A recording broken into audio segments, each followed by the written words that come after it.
시청자 여러분 안녕하십니까? 뉴스온 시작합니다. 헬로윈 기간인 지난달 30일 새벽 시간에 광주 도심 한복판에서 외국인 10여 명이 집단 난투극을 벌였습니다. 마포구 교구협의회가 제6회 나눔바자회를 진행했습니다. 평창군이 노후 경유차 운행 제한 단속 시스템을 구축했습니다. 경상북도의회가 경북도립대학교 혁신발전 방안 정책 토론회를 개최했습니다. 국회가 본격적인 예산 심사에 돌입하면서 자치단체마다 내년도 국비 확보에 총력을 기울이고 있습니다. 극심한 가뭄으로 양파 등 밭작물 모종이 말라 죽어가고 있습니다.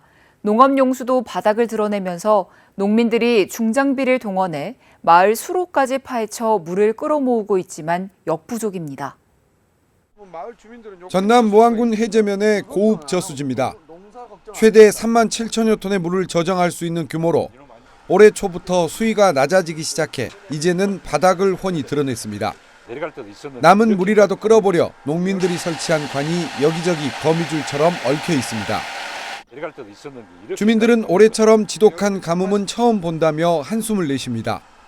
인근의 밭은 물길을 찾아볼 수 없을 정도로 곳곳이 메마른 땅을 드러내고 있습니다.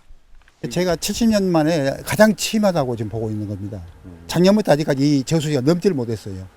비다 오면 비가 안 왔거든요. 양파 모종 식재가 한창인 농지마다 그야말로 물과의 전쟁입니다. 이맘때면 모종이 생기 있게 곧게 뻗어나가야 하는데 힘없이 휘어지고 끝은 누렇게 타들어가고 있습니다. 하루에 몇 번씩 물을 줘도 아쉬울 판에 이틀이나 사흘 걸러 겨우 적시는 정도에 그치고 있습니다. 이대로 물 부족이 계속되면 모종이 고사해 식재를 다시 해야 하고 살아나도 내년 수확량 감소가 불가피합니다. 우려가 아니라 망쳐드는 거죠. 이거 다 망한 거예요. 이거 수확 못해요. 비가 안 와버리면. 우려를 떠나서 아예 자체를 수확이 안 됩니다. 읍면사무소도 최우선 업무가 가뭄 극복입니다. 그동안 자풀과 흙으로 들어찼던 마을 하천과 배수로를 준설해 물을 가둘 수 있는 공간을 만드는데 여념이 없습니다. 물 한 톨이 귀하다 보니 마을 어귀에 흩어진 물을 모아서 다시 저수지로 끌어올리고 있습니다. 지방하천이 많은 토사 퇴적토로 쌓여 있어서 농업용수가 전혀 없는 상태였습니다. 그래서 선제적으로 퇴적토를 준설해서 농업용수를 확보하였습니다. 평년 같으면 한가로워야 할 농촌이 극심한 가뭄으로 인해 가을철부터 내년 농사를 걱정하는 처지에 놓였습니다. 헬로윈 기간인 지난달 30일 새벽 시간에 광주 도심 한복판에서 외국인 10여 명이 집단 난투극을 벌였습니다. 촬영된 영상에는 싸움 장면이 고스란히 담겼는데요. 경찰은 사건을 말리다가 폭행을 당한 외국인의 신고를 받고 수사에 들어갔습니다. 광주 도심 한복판에서 외국인들이 뒤엉켜 다투기 시작합니다. 고성을 지르고 주먹을 상대방의 얼굴에 휘두르고 심지어 종합격투기에 파운딩 기술을 쓰듯 쓰러진 사람에 올라타 주먹을 내리치기도 합니다. 집단 난투극을 벌인 외국인 가운데에는 러시아인과 우즈베키스탄 국적의 고려인도 포함된 것으로 알려졌습니다. 이들은 인근 술집에서 술을 마시다 시비가 붙어 주먹 다짐까지 이어졌고 싸움을 목격한 시민들의 신고를 받은 경찰이 출동하기 전에 사라졌습니다. 현장에서는 미국 국적의 외국인이 싸움을 말리려다 폭행을 당하기도 했습니다. 이 미국인이 지난 4일 집단 난투극을 경찰에 신고하면서 사건이 뒤늦게 알려지게 됐습니다. 경찰은 집단 난투극을 벌인 이들이 범죄 조직에 연루된 것은 아닌 것으로 보고 CCTV 영상을 확보해 외국인들의 신원을 특정하고 있습니다. 현재까지는 그렇게는 안 보고 있는데 이제 수사가 진행돼봐야 정확하게 확인이 되겠죠. 현재까지는 저희들이 파악하고는 집단 조직성 범죄를 보기는 좀 어렵고요. 경찰은 난투극을 벌인 외국인들의 신원과 소재를 파악하는 대로 정확한 사건 경위를 조사할 방침입니다.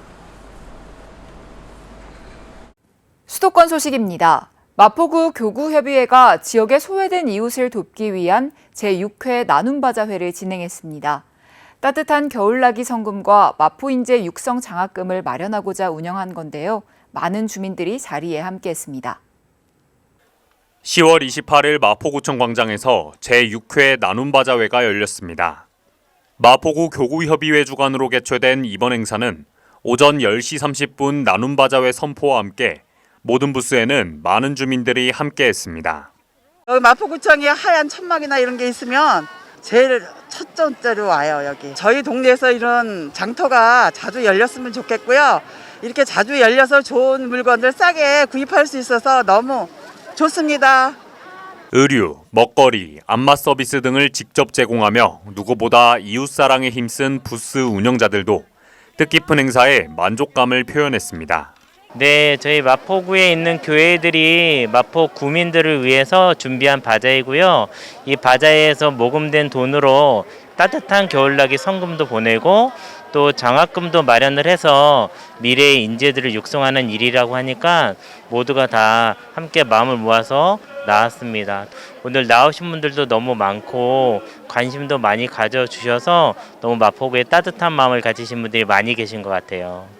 소외된 이웃을 돕기 위해 운영된 제6회 나눔바자회는 성금 및 장학기금 전달식을 끝으로 성황리에 마무리됐습니다. 지난 9월 큰 사랑을 받았던 마포사랑 상품권이 추가 발행됩니다. 마포사랑 상품권은 지역 내 생활 밀접 시설에서 사용할 수 있는 상품권으로 구매 시 10% 할인과 소비 시 30% 소득공제를 받을 수 있는 장점이 있습니다. 서울 시내 6개 자치구에서만 추가 발행합니다. 지역경제 활성화를 위한 마포사랑 상품권이 11월 8일 추가 발행됩니다. 발행권종은 만원, 5만원, 10만원권으로 10%의 할인율로 개인당 월 70만원까지 구매할 수 있습니다. 단 보유 한도는 200만원이고 유효기간은 발행 후 5년입니다.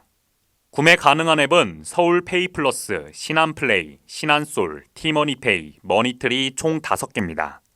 이번 발행은 조기 완판으로 추가 발행을 요청하는 소비자와 소상공인의 현장 목소리를 반영한 것으로 서울시내 자치구 중 마포구를 포함해 구비 부담 의사를 밝힌 6개 자치구에서만 시행될 예정입니다. 이어서 광역시 소식입니다. 이장우 대전시장이 동구청을 찾았습니다. 시정 핵심 과제 추진을 위한 지역 주민들의 의견을 수렴하는 시간을 가졌습니다. 이장우 대전시장이 동구청 대강당에서 박희조 동구청장을 비롯한 구민 400여 명이 참여한 가운데 민선 8기 비전 공유와 지역 의견 수렴을 위한 구민과의 대화를 진행했습니다. 이날 행사는 민선 8기 100대 핵심 과제 발표와 연계해 비전과 핵심 사업을 공유하고 지역 주민 의견을 가감없이 청취해 시와 자치구의 상생 협력을 한층 더 강화하기 위해 마련했습니다. 이에 이 시장은 시와 자치구 연계 핵심 사업 현장인 대전 역세권 복합개발사업지를 방문한 후 동구청사를 찾아 구민들을 만났으며 지역의 수건사업에 대한 의견을 듣는 등 소통의 시간을 가졌습니다. 한편 이 시장은 동구 구민과의 대화를 시작으로 11월 23일 중구, 25일 서구, 12월 1일 대덕구, 12월 2일 유성구에서 구민과의 대화를 이어갈 예정입니다. 도심을 둘러싸고 있는 대전 둘레산길이 그 가치를 인정받아 국가숲길로 지정됐습니다. 대전 관광의 새로운 활력소가 될 것으로 기대됩니다. 대전 둘레산길이 대한민국 제7호 국가숲길로 지정됐습니다. 국가숲길은 산림 생태적 가치나 역사, 문화적 가치가 높아 체계적인 운영 관리가 필요한 숲길에 대해 산림청장이 지정고시하는 제도로 2020년 6월 도입된 이래 지리산 둘레길, 대관령 숲길 등 전국 유명 숲길 6곳이 지정됐습니다. 대전 둘레산길은 다른 국가숲길에 비해 인지도는 낮으나 전국에서 유일하게 산길이 도심을 둘러싸고 있어 도심 경관과 산림 생태 자원을 동시에 접할 수 있는 장점이 높은 평가를 받았습니다. 이에 대전시는 대전 둘레산길 활성화와 경쟁력 있는 국가숲길 조성을 위해 내년부터 숲길 주변에 안내센터, 숲속 야영장, 숲속 산장 등 편의시설을 확충해 나갈 계획입니다. 대구시가 글로벌 전시 컨벤션 전문 기업인 메시 인터내셔널과 함께 메타버스 기반의 가상 전시장 구현을 위한 업무 협약을 체결했습니다. 엑스코가 7일 글로벌 전시 컨벤션 전문 기업인 메시 인터내셔널과 함께 메타버스 기반의 가상 전시장 구현을 위한 업무 협약을 체결했습니다. 협약에 따라 엑스코 전시장과 회의실의 메타버스 구축 협력 지원과 하드웨어 및 이동 통로 등 주요 필요 정보 지원 등의 양사가 보유한 역량과 인프라로 메타버스 공간을 조성해 나갈 예정입니다. 엑스코는 전시과 회의실의 메타버스 공간 구현을 연내 우선 추진할 계획입니다. 메타버스가 구현되면 국내외 전시 주최자들은 실제 전시장에 방문하지 않아도 장비 배치와 이동 동선을 직접 설계할 수 있고 회의 공간도 자유롭게 변경할 수 있어 편의성을 도모할 수 있습니다. 강원도 소식입니다. 평창군은 기존 다목적용으로 설치된 CCTV 3개 지점 6개 차선에 노후 경유차 운행 제한 단속 시스템을 구축했다고 밝혔습니다. 이번 사업은 제4차 계절관리제 대비 및 미세먼지 저감의 일환으로 실시되며 단속 지점은 박림면 문제 정상, 봉평면 면온 RC 고속도로 출구, 대관령면 대관령 RC 고속도로 출구입니다. 미세먼지 저감 및 관리에 관한 특별법에 따라 비상 저감 조치 발령일 오전 6시부터 오후 9시까지 배출가스 5등급 차량이 운행할 경우 최초 적발 시점에서 1일 1회 10만 원의 과태료 처분을 받게 됩니다. 다만 배출가스 5등급 차량이라도 저공해 조치 완료 차량과 영업용 자동차, 긴급 자동차, 국가 유공자 차량 등은 단속에서 제외됩니다. 자세한 배출가스 등급은 자동차 배출가스 누리집 또는 콜센터를 통해 확인할 수 있습니다. 충청도 소식입니다. 김영환 충북도지사가 레이크파크 르네상스와 관련해 안전을 확보하라고 강조했습니다. 김 지사는 최근 발생한 안전사고와 재해 등을 다시 생각하면서 도정의 중심에는 항상 안전이 우선시돼야 한다고 강조했습니다. 또한 김 지사는 백두대간을 넘어 인접지역과 소통을 강화할 수 있는 방안을 찾고 세종역의 문제를 넘어 세종시와 관계를 강화할 방안을 찾아야 한다고 강조했습니다. 이어 카이스트와 함께하는 글로벌 바이오 캠퍼스 유치에 대전시가 함께한다는 것은 매우 중요한 의미가 있다며 충북이 인접지역과의 연결고리를 찾고 문을 열면 물류와 산업, 삶의 중심으로 부상할 수 있을 것이라고 덧붙였습니다. 이어서 경상도 소식입니다. 경상북도는 전자상거래 업체인 쿠팡과 온라인 농특산물 유통 인프라 확대를 위한 업무 협약을 체결했습니다. 이날 협약식에는 이철우 경상북도 도지사와 박대준 쿠팡 대표, 경북 농특산물 쇼핑몰 사이소 농가 및 유관기관이 참석했습니다. 이번 업무 협약은 쿠팡의 특화 서비스인 로켓 배송을 통한 지역 우수 농특산물 판매 확대를 위한 것입니다. 이날 협약은 도내 우수 농특산물을 발굴하고 마케팅 활성화 및 판로 확대 지원을 통해 소비자 인지도 제고와 농업인의 소득 증대를 목적으로 하고 있습니다. 이를 위해 경북도는 지역 우수 농특산물의 생산과 쿠팡 로켓 배송 입점 및 판매 활성화 지원을 하고 쿠팡은 마케팅, 기획 할인 행사 지원과 우수 농특산물 발굴에 협력하기로 했습니다. 또 경북도 온라인 농특산물 쇼핑몰 사이소와 함께 사먹자, 사이소 먹거리 자랑 기획관을 개설해 지역의 우수 농특산물을 쿠팡을 통해 전국의 소비자들에게 판매할 예정입니다. 한편 협약식에 이어 개최된 쿠팡 로켓 배송 입점 품평회에 지역 우수 농특산물 생산 농가 및 업체 20여 곳이 참여해 쿠팡 물류센터로의 공급 및 로켓 배송 입점에 대한 맞춤형 제품 품평도 이뤄졌습니다. 이철우 경상북도 도지사는 국내 이커머스 선도 기업인 쿠팡과의 협업을 통해 이를 실현하고 나아가 경북이 K농식품, K푸드를 선도하는 역할을 수행할 것으로 기대한다고 밝혔습니다. 경상북도의회는 지난 7일 도청 안민관 다목적홀에서 150여 명의 교직원 및 관계자와 함께 경북도립대학교 혁신발전방안 정책토론회를 개최했습니다. 이날 토론회는 학력 인구 급감, 산업구조 재편 등에 따른 고등교육 환경 변화의 도립대 본연의 기능 유지, 정부의 대학 정책 변화에 능동적 대처를 위해 경북도립대학교 혁신발전 방안을 모색하기 위해 마련됐습니다. 정책토론회에서는 경북도립대학교 혁신발전 방안이란 주제로 김병태 연구위원이 주제 발표를 했고 이에 대한 토론자들의 활발한 토론이 이어졌습니다. 발제를 맡은 김병태 연구위원은 학령 인구 감소에 따른 신입생 충원율 하락, 경북 내 연구 인력 정체 등 경북도립대학교 혁신 발전 방안 마련의 필요성을 강조했습니다. 또 발전 방안으로 기존 학과 통폐합 및 신규 학과 신설, 4년제 대학 전환 등을 도립대 부속 기관으로 설치할 필요 등의 방안도 제시했습니다. 이후 토론회에서 좌장을 맡은 최태림 경상북도 행정보건복지위원장은 경북도립대학교가 현재 2년제 또는 4년제로 전환될 때 지역 특성 반영이 필요하며 경상북도에서 충분한 예산을 투입해 지역 활성화에 기여할 수 있는 대학이 되도록 힘쓰겠다고 강조했습니다. 지난 9월 태풍 흰남노로 피해를 입은 포항이 철강산업 위기 극복에 신호탄을 쏘아 올렸습니다. 포항시가 산업위기 선제 대응 지역으로 지정됐는데요. 태풍 피해 여파가 남은 철강산업의 재건과 침체된 지역 경기 회복에 디딤돌이 될 것으로 기대됩니다.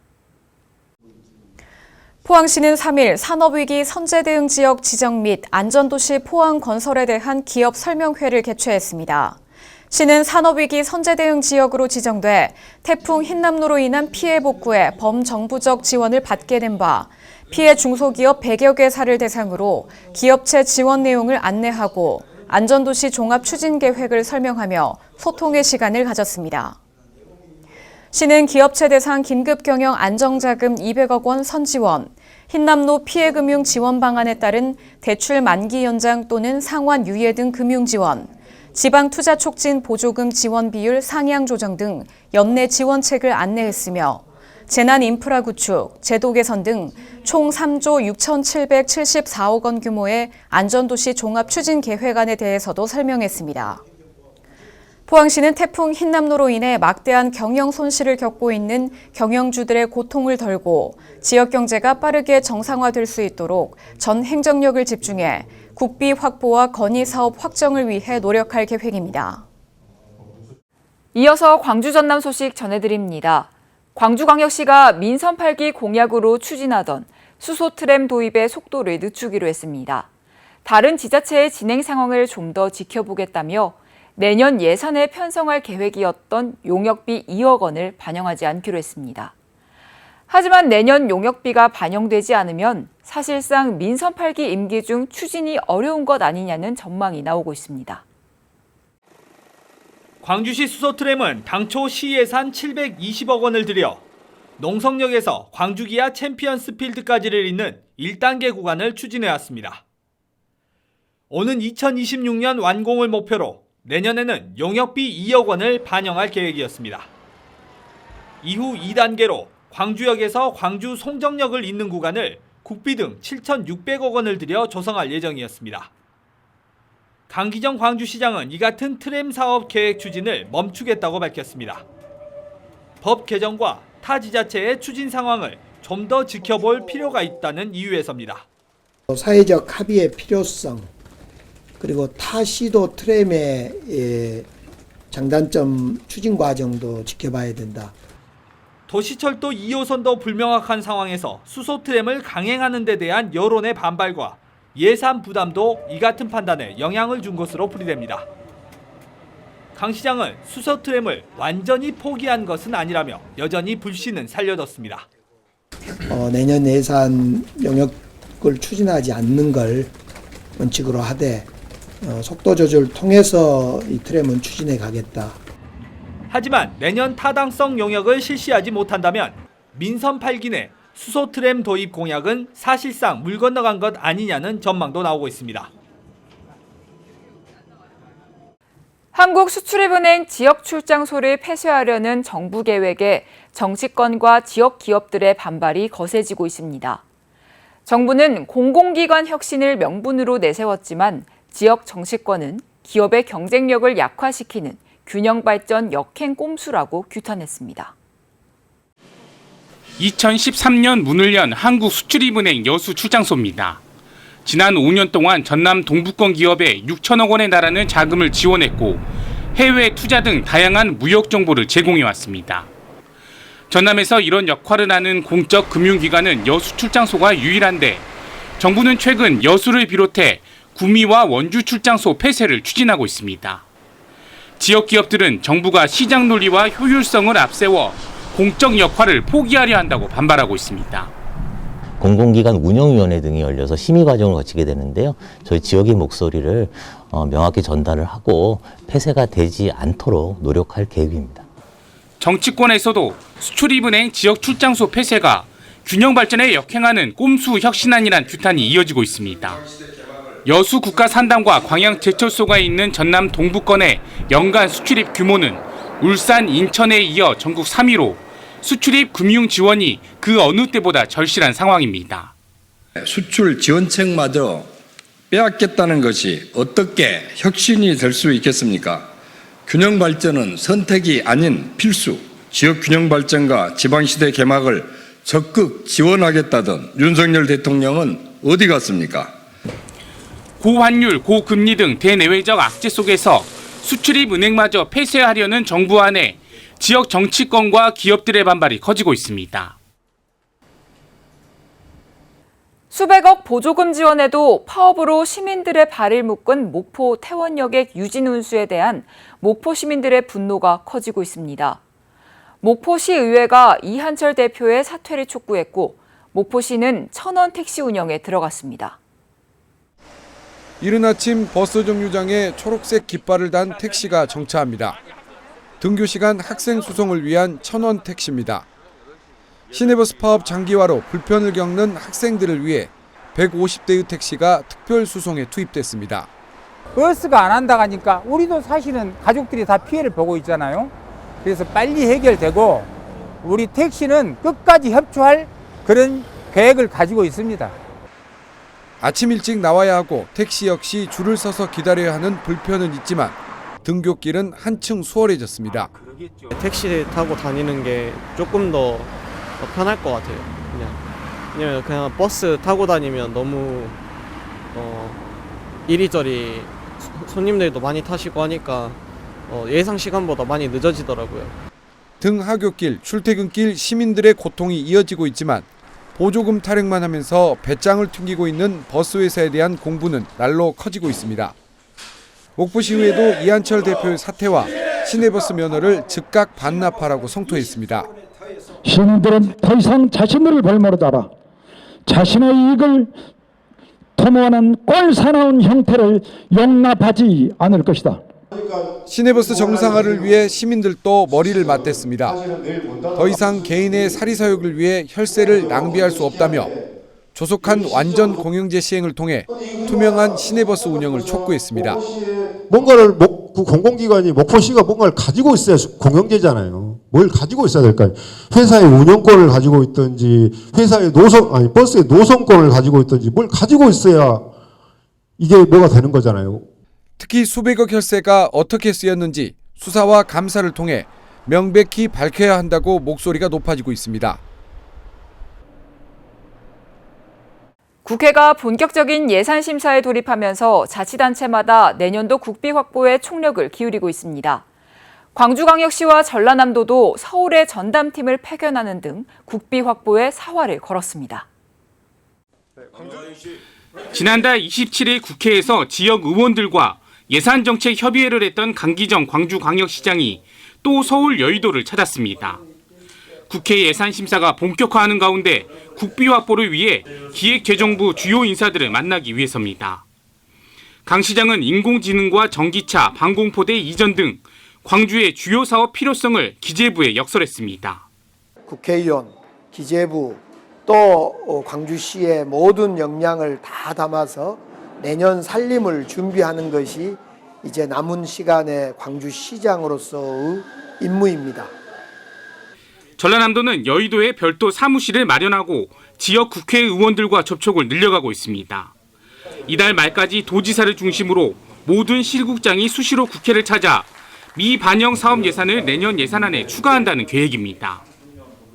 전남의 미래 먹거리 사업인 우주 발사체 사이언스 컴플렉스, 또 문화관광 사업인 남북권 광역관광개발 사업 등을 국회 예산에서 충분히 반영될 수 있도록 노력하겠습니다.